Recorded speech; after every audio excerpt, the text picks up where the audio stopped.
Bakit nga ba binabantayan ng buong mundo ang Korean XRP market?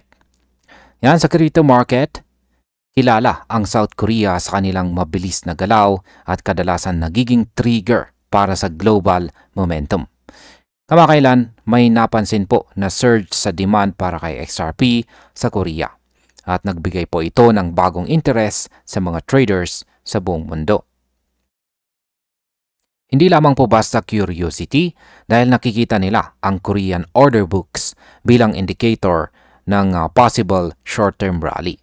Sa isang market environment na medyo choppy at saka uncertain, mabilis po na nagre-react ang South Koreans at ang kanilang activity ay nagiging watch point para sa international traders. Kung saan ang Korea pumupunta, madalas sinusundan ng liquidity sa ibang mga exchanges. At ayan po ang siyang ating pag-uusapan sa video na ito, kung saan ang ating sunod na katanungan ay ano nga ba ang nangyari sa Upbit Exchange. Yan, ang Upbit ang pinakamalaking crypto exchange sa South Korea. At ito po ay nakapagtala ng dramatikong spike sa 24-hour XRP volume. Ayon po sa market commentator na si X-Finance Bull, lampas po sa $143 million na trades ang nangyari sa loob ng isang araw. Ito ay mas mataas pa kaysa sa major global exchanges na nagpapakita ng concentration ng retail participation at hindi po institutional accumulation. Ang ganitong klaseng ng surge ay nagpapakita po ng urgency at saka aggressive positioning ng local traders. Ang mga Koreans ay kilala po sa mabilis na market decisions at high mobile usage, kaya nagiging instant trigger po ang kanilang galaw sa global perception. Ngayon ay bakit po ba mahalaga ang mga Korean traders sa global market? Yan, hindi po biro ang epekto ng South Korean retail traders sa volatile market. Sila ay mabilis kumilos sa perceived opportunities at kadalasan ay pinapalakas po ang trend bago pa man makasabay ang ibang mga regions.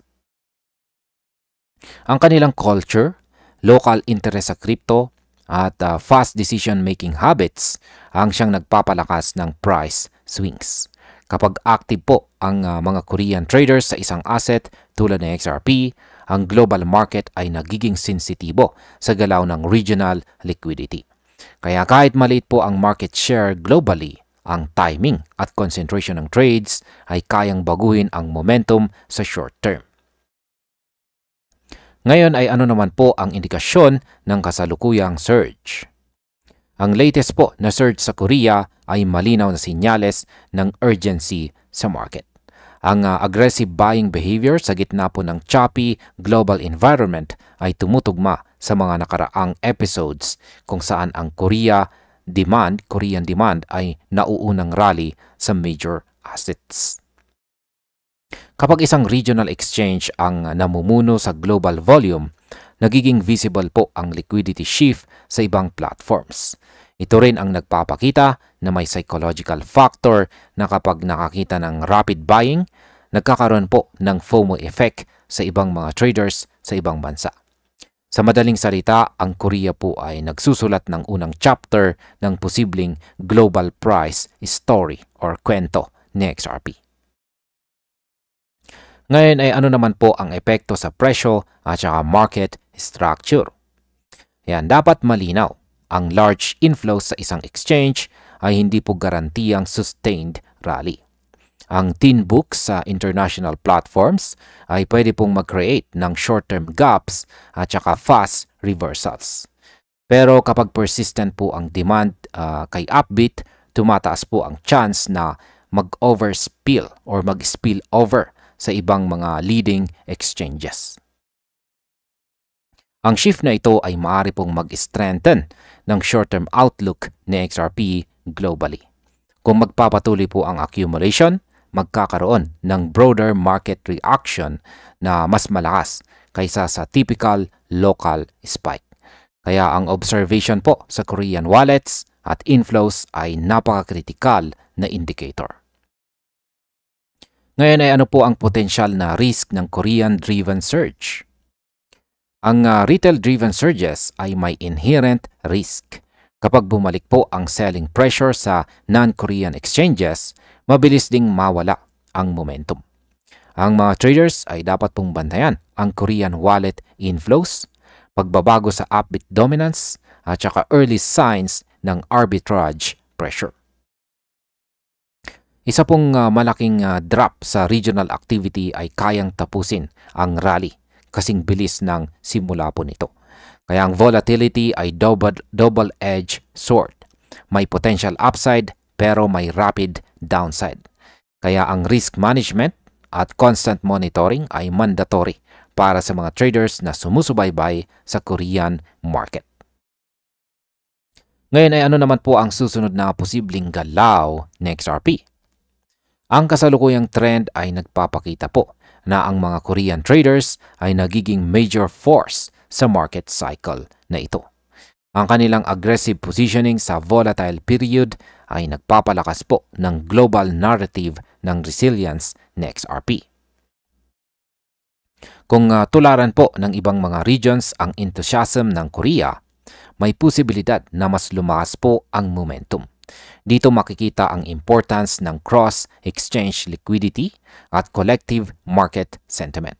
Sa South Korea, historically ay nag-shape ng maraming major rallies at saka dumps at tila inuulit nila ang role na iyon ngayon kay XRP.